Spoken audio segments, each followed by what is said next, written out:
An Airbus is on the runway for its takeoff run, and something unexpected happens which almost crashes it. This is the story of a near disaster of American Airlines Flight 300, where the cockpit crew was totally unaware of what happened. A cat and mouse story, basically a blame game from the captain. Watch till the end to find out what happened. On the evening of April 19th, 2019, the American Airlines aircraft was parked at the gate and everything was operated normally.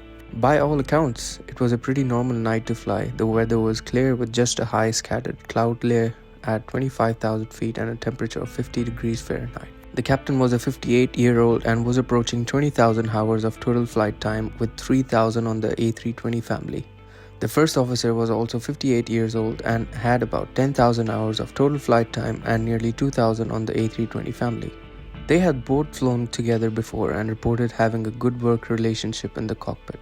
After getting the taxi clearance, they taxied out to the end of runway 31 left and prepared for departure. If there was anything notable about the evening, it was a crosswind coming from the north at 14 to 17 knots. Well, this was pretty routine at less than half of the crosswind allowed for the departure under American Airlines rules. So this is something barely worth noting except for what happened next. Now before we get into the scene, we need to discuss the flight controls and what happens in a crosswind takeoff. Let me give you an overview of the airplane steering mechanism and the rudder of the vertical stabilizer. There are rudder pedals in the cockpit that give the movement forward and aft. The pilots use the pedals to control the nose-wheel steering and the rudder on the vertical stabilizer. At lower speeds or while taxiing, the pedals control the nose-wheel steering and the rudder, and at higher speeds, the rudder on the stabilizer takes over the nose-wheel. At lower airspeeds, as there is less airflow passing the stabilizer, the rudder input is naturally more, and as the airplane gains speed, the airflow increases, making the rudder more effective, and the pressure on the rudder pedal must decrease as the surface becomes more effective and aerodynamic. So coming back to the scene, since the wind was coming from the northeast of the runway, it was pushing the tail of the aircraft to the right, moving the aircraft to turn to the right, hence left rudder needs to be applied to keep the aircraft center-lined. And that's exactly what the captain was doing, but in a different way.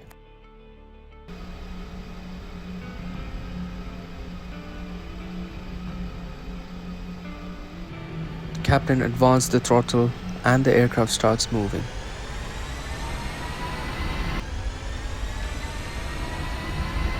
As the wind was from the northeast, a right crosswind, he presses the left rudder to keep the aircraft maintained centerline, and this is when it gets weird. He stepped on it hard. When the airplane reached V1, that is the point of no return, they have to continue the takeoff.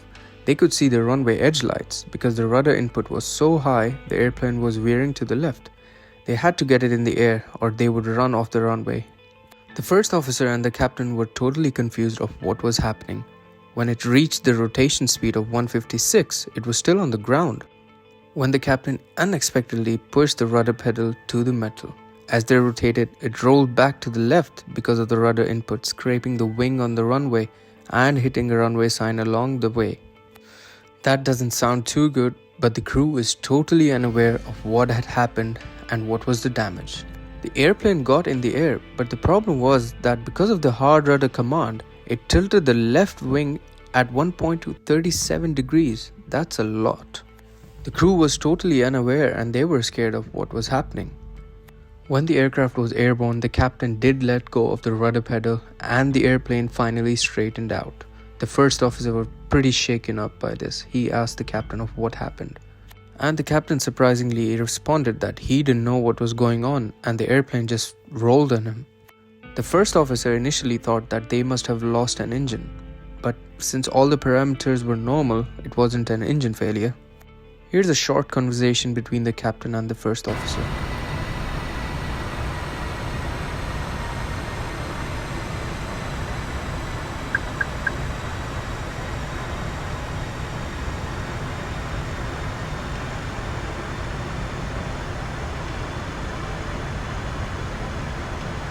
They initially planned to continue the flight. They climbed to 20,000 feet, everything was operating normally. Now this is a true statement to the aircraft's construction because despite the bent wing and the gouge in the front, it was flying perfectly fine as far as the pilots were concerned. It was good enough that they even considered continuing to Los Angeles. As they were in flight, the passengers and crew had a thought that something was wrong, so when the cabin crew asked the pilots, "What's wrong?" They said that there was a small problem with the flight controls and it's all under control. Soon after, they decided not to continue the flight. It's a good thing that they didn't continue. They circled around, didn't even have to declare an emergency, and they landed back safely. After they landed and taxied to the ramp, once the aircraft was parked, a ramper plugs in and says, "Dude, there's extensive damage on that leading edge on the left-hand side. What did you hit?" The cockpit said, "Did we hit something?" This shows that the crew was totally unaware of anything that had happened. However, this damaged the wing permanently, causing the left wing to be 6 inches higher than the right wing. The aircraft was not returned to service. Also, the runway sign was partially embedded into the aircraft wing. So if you're wondering how did this happen, as we discussed, because of the crosswind, the captain had his foot on the rudder.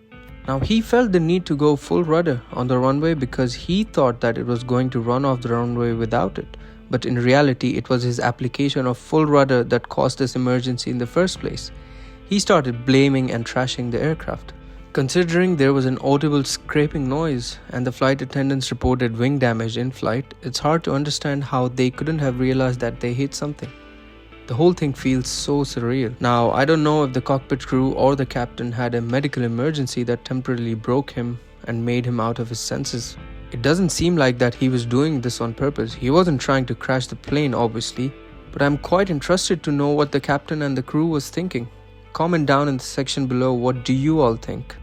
However, both the captain and the first officer were given further training and they were accepted into the FAA Aviation Safety Action Program so that these kind of incidents can be prevented in the future. Just a small action by the captain could have caused a huge disaster and loss of a lot of life. If you liked the video, learned something from it, please subscribe and share my channel.